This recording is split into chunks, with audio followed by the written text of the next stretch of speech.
Welcome to my YouTube channel M study point. आज हम धातु, अधातु और उपधातु का विस्तार से अध्ययन करेंगे और उनके गुणों के बारे में, विशेषताओं के बारे में विस्तार से पढ़ेंगे और धातु अधातु कैसे भिन्न है इनकी एक ट्रिक के माध्यम से अलग करेंगे और जानेंगे। ठीक है, अब देखो आगे। आवर्त सारणी में वर्गीकृत सभी तत्वों की संख्या 118 है, जिनको रासायनिक गुणधर्मों के आधार पर 3 प्रमुख वर्गों में विभाजित किया गया है। आवर्त सारणी के तत्व है धातुएं, अधातुएं, उपधातुएं। धातुओं के मेटल्स कहते हैं 91 है, अधातुएं 20 हैं, उपधातुएं 7 होती हैं। ये आधुनिक आवर्त सारणी है जिनमें अलग अलग धातु, अधातु और उपधातु को दर्शाया गया है। आगे देखो अभी धातुएं, इसके गुण देखो। धातुएं सामान्यतः ताप पर ठोस कठोर होती हैं। धातुएं चमकदार होती हैं। धातुएं अगाधवर्धनीय होती हैं। अगाधवर्धनीय का मतलब कि चपटी चादर के रूप में बनाया जा सकता है। धातुएं उष्मा और विद्युत की सुचालक होती हैं। धातु में तन्यता का गुण पाया जाता है। तन्यता का अर्थ मतलब कि पतले तार के रूप में इनको लंबा खींचा जा सकता है। सोना सबसे अधिक तन्य धातु है। सोना सबसे अधिक तन्य धातु है। तो इनके क्या क्या गुण हो गए? एक तो ठोस और कठोर है, चमकदार है, अगाधवर्धनीयता है। ठीक है, ओके। अधातुओं के गुण, वे पदार्थ जिनमें धात्विक गुणों का अभाव होता है, जिनमें मतलब कि धातुओं के गुण अभाव होता है, वे क्या अधातुएं हैं। अधातुएं भौतिक स्वरूप एवं रासायनिक संरचना दोनों आधारों पर धातुओं से भिन्न होती है। भौतिक स्वरूप और रासायनिक संरचना दोनों के आधार पर अलग अलग होती हैं। अधातुएं सामान्यतः चमकहीन, मुलायम एवं भंगुर होती हैं। अधातुएं कैसी होती हैं? चमकहीन, मुलायम, भंगुर प्रवृत्ति की होती हैं। इनमें 2-3 गुण है ये।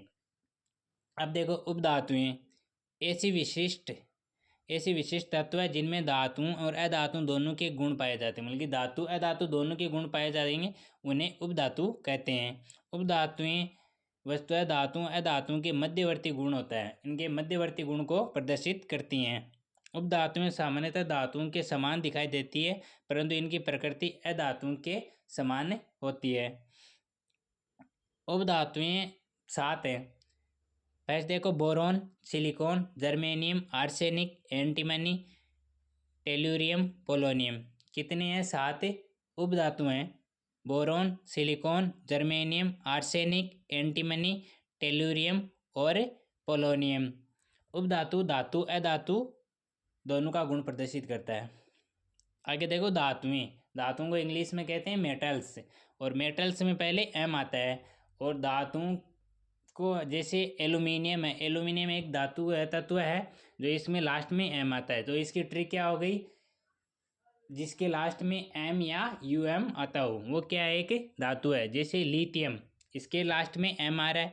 बेरिलियम में एम आ रहा है। सोडियम में एम आ रहा है। मैग्नीशियम में एम आ रहा है। एल्यूमिनियम के लास्ट में एम आ रहा है। पोटेशियम एम आ रहा है। कैल्शियम में एम आ रहा है। टाइटेनियम में एम आ रहा है। इस प्रकार जिन तत्वों के लास्ट में एम आएगा वो एक धातु होती हैं।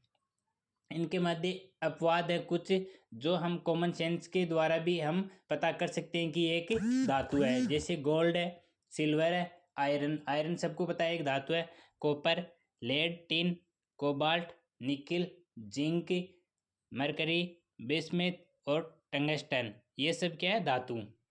अब देखो उपधातु, इनकी ट्रिक। उपधातु को इंग्लिश में कहते हैं नॉन मेटल्स। नॉन मेटल्स में पहले एन आ रहा है, और उपधातु जो तत्व है उनके लास्ट में एन या एन ही आएगा। जैसे हाइड्रोजन लास्ट में एन आ रहा है, कार्बन में एन आ रहा है, नाइट्रोजन में एन आ रहा है, ऑक्सीजन में एन आ रहा है, नियोन में एन आ रहा है, फ्लोरीन में एन ही आ रहा है, क्लोरीन में एन ही आ रहा है, आर्गन में एन ही आ रहा है ना, आर्गन में एन आ रहा है। इस प्रकार हम कह सकते हैं हम जिस मतलब कि जिन अधातुओं के लास्ट में एन आएगा वो क्या अधातु हैं। इस प्रकार हम विभेद कर सकते हैं। अब देखो उपधातुएं। उपधातुओं को एक सीढ़ी नुमा रूप में दर्शाया गया है। और सारणी में क्या सीढ़ी नुमा रूप में दर्शाया गया है। उपधातुएं 7 होती हैं। इनकी मतलब कि कोई ट्रिक तो नहीं है, बना सकते हैं, लेकिन अब 7 ही हैं तो इनको हम अच्छी तरह से याद भी कर सकते हैं। Boron, silicon, germanium, arsenic, antimony, tellurium, polonium. इस प्रकार हम 7 उपधातु हैं उनको याद कर सकते हैं। Thank you.